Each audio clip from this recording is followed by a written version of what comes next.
व्यासाय विष्णुरूपाय व्यासरूपाय विष्णवे नमो वै ब्रह्मनिधये वासिष्ठाय नमो नमः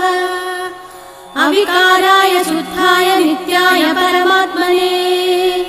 सदैकरूपरूपाय विष्णवे सर्वजिष्णवे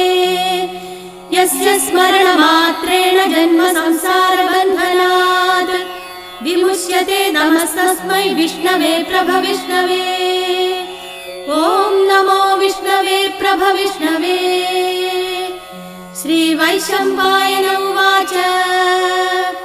श्रुत्वा धर्मानशेषेण पावनानि च सर्वशः युधिष्ठिरः शान्तनवं पुनरेवाभ्यभाषत युधिष्ठिर उवाच किमेकं दैवतं लोके किं वाप्येकं परायणम् स्तुवन्तः कमर्च्छन्द